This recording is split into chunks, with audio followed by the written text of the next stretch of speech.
السلام علیکم ناظرین، ایک نیا ویلاگ لیے آپ کی خدمت میں حاضر ہوں۔ میں آپ کا اپنا میزبان زیب قریشی۔ جناب علی، سب سے پہلے آپ سے درخواست کہ اگر ابھی تک آپ نے ہمارا زیب Qureshi T V YouTube channel subscribe نہیں کیا ہے تو سبسکرائب کر لیجئے، ساتھ ہی ساتھ گھنٹی کا بٹن بھی دبا دیجئے۔ جناب، کل سے جب سے مولانا فضل الرحمان نے اپنی کتی زبان استعمال کری ہے، پورا پاکستان جو ہے سراپا احتجاج بن گیا ہے، اور یہ مولانا کہلانے کے قابل نہیں ہے۔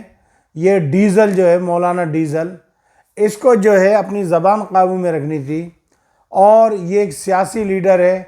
میں پہلے اس حامی میں تھا کہ جی اگر چلو میں نے جماعت اسلامی کو ووٹ نہیں دیا تو چلو میں مولانا فضل الرحمان کو، جمعیت علماء اسلام کو دے دوں گا، لیکن اب یہ بھول جائے کہ میرے جیسے ذہن رکھنے والے لوگ اس کی طرف کبھی بھول کے بھی جائیں گے۔ یہ نہیں، یہاں پر بہت سے میرے دوسرے پاکستانی ملے جو مولانا فضل الرحمان سے انتہائی عقیدت رکھتے تھے۔ انہوں نے کہا یہ تو سور سے بھی زیادہ بدترین ہے۔ یہ میں نہیں کہہ رہا، یہ ان کی آواز بتا رہا ہوں۔ تو بہرحال اس کے اوپر حکومت پاکستان کو کوئی ایکشن لینا چاہیے، اور اس کو جو ہے بلیک لسٹ کرنا چاہیے کہ اس کو کبھی بھی اسمبلی کا ممبر نہ بنوائے، چونکہ اس کو حرام کھانے کی عادت ہو گئی ہے۔ یہ بہت سلیقے کے ساتھ حرام کھاتا ہے۔ یعنی ایک مسجد کا پڑھانے والا مولوی، اس کی اربوں کی جائیداد کیسے بن گئی؟ چلو بھائی، لاکھ کی بن جائے، کروڑ کی بن جائے، 2-4 کروڑ کی بن جائے تو دل کو سکون بھی آ جائے کہ چلو بھائی اس کو ہے۔ لیکن اس کو آرمی نے اس کو کئی 100 ایکڑ زمین دی ہے اس کو، اور اس کے پلازے ہیں، اس کا بہت کچھ ہے۔ تو بات یہ ہے کہ اس نے کہا کہ جی تنخواہ لینے کے لیے مر رہے ہیں تو اپنے بیٹے کو بھرتی کرانا، تیرا دادا بھی تو تھا فوج میں، صوبے دار تھا نا، جمعدار تھا نا اس کے اندر، تو اب کو کرا نا اپنے بیٹے کو، مروا اپنے بیٹے کو، پھر ہم دیتے پیسے۔ ہمارے بچے آرمی میں ہیں، ہمارا لخت جگر آرمی میں ہے، ہم نے پیسوں، ہمارے پاس اتنا اللہ کا دیا کچھ ہے کہ ہمیں پیسے کی ضرورت نہیں ہے۔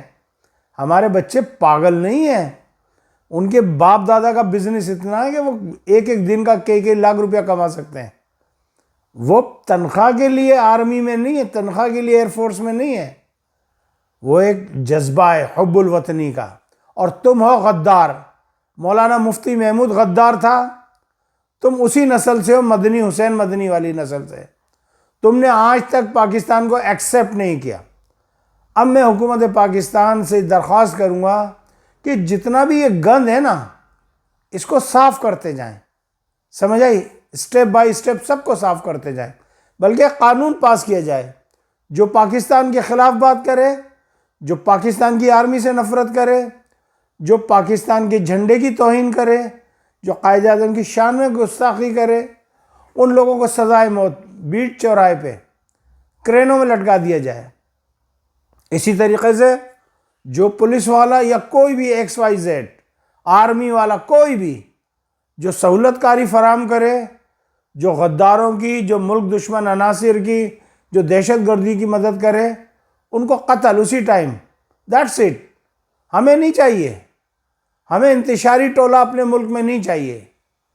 پاکستان امن و امان سے رہنے کے لیے قائم کیا گیا تھا۔ یہ ہماری زندگی ہے، ہماری لائف ہے۔ پاکستان ہے تو ہم ہیں، ورنہ کچھ بھی نہیں۔ میں نے اپنے ایک پروگرام میں کہا تھا کہ ہمیں جو ہے پاکستان سے لوئل ہونا پڑے گا، وفادار ہونا پڑے گا، دوسرا آپشن ہمارے پاس نہیں ہے۔ دیکھ لیجئے۔ اور بالخصوص علماء کرام نے بہت اچھا کردار ادا کیا۔ اب دیکھیں نا، وہ جو رشید، وہ جو مولانا طارق مسعود جس مدرسے کا پڑھا لکھا ہے، وہاں پر جو ہے بہترین کام ہو رہا ہے۔ وہاں پر رائے گنج میں بہترین کام ہو رہا ہے۔ ہمارے مولانا تقی عثمانی صاحب یہ بہترین کام کر رہے ہیں۔ ہمارے وہ جو جیکب لائن میں جن کی مسجد ہے، تھانوی صاحب، ان کی نسلیں بہترین کام کر رہی ہیں۔ لے دے کے انہی کو تکلیف ہو رہی ہے، انہی کو جو ہے غم لگا۔ ہمارے حقانی اکوڑا ماشاءاللہ بہترین کام کر رہا ہے۔ ہمارے سمیع الحق حقانی جو انتقال فرما گئے، جن کو قتل کر دیا گیا تھا اسلام آباد میں، جن کو شہید کر دیا گیا تھا، بہترین لوگ ہیں۔ اسی موٹے کی جو ہے نا اس کو پائل ہوتی ہے، اس کو بواسیر ہوتی ہے، اس کے بواسیر کا علاج کرو۔ کم بخت مارا ہے کیسا زہریلا ناگن جیسا، اس کا چہرہ دیکھا، بدبودار چہرہ سالے کا۔ اپنی اولاد کو بھیجنا، اپنی اولاد کو بھیج مروا، دیکھتا ہوں تیری ایسی کی تیسی۔ میرے پیارے ہم وطنوں، یہ پاکستان ہے تو ہم ہیں، اللہ نہ کرے میرے منہ میں خاک، کل کو کچھ ہو گیا تو فلسطینیوں سے برا حال ہوگا ہمارا۔ اور یاد رکھیے گا، علامہ اقبال نے کہا تھا، جعفر از بنگال صادق از دکن، ننگے مادر ننگے دی ننگے وطن۔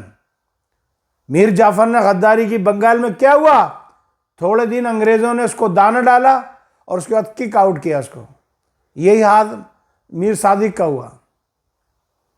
علامہ اقبال کا یہ خوبصورت شعر کہ جعفر از بنگال، بنگال وہ نکالا گیا بنگال سے جعفر کو، صادق از دکن، دکن سے صادق کو نکالا گیا، ننگے مادر، ان کی ماں روتی تھی کہ ہم نے کس غدار کو پیدا کر دیا، ننگے دی، ان کا دین روتا تھا، ہائے اللہ تو نے کن غداروں کو مجھ میں پیدا کرا دیا ان کو۔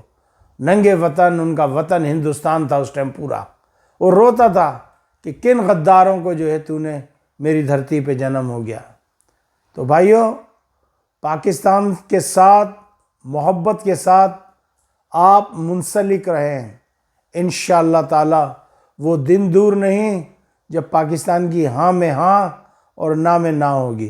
بس چلتے چلتے میں اتنا کہتا چلوں کہ کل رات کو بڑی شدید بمباری کی ہے امریکہ نے ایران کے اوپر، اور ایران جو ہے ان سے بھی لے رہا ہے۔ اور دوسری بات یہ کہ امریکہ نے چین اور رشیا کو یہ کہہ دیا کہ جی آپ کا کوئی جہاز جائے گا تو آپ کو 20% ٹیکس، ہونڈا ٹیکس دینا پڑے گا۔ اینڈ لیٹ سی، چائنا نے تو کہہ دیا ہے کہ نظر اکھیاں ملا کے جیا بھرما کے چلے نہیں جانا، تو انہوں نے تو کہہ دیا ہے، یعنی دے دبا دے، دے دبا دے، دے دبا دے، دھڑم دھڑم دھڑم دھڑم۔ یا مجھے اجازت دیجیے گا، اپنا خیال رکھیے گا۔ پاکستان زندہ باد، افواج پاکستان پائندہ باد۔ السلام علیکم ورحمۃ اللہ وبرکاتہ۔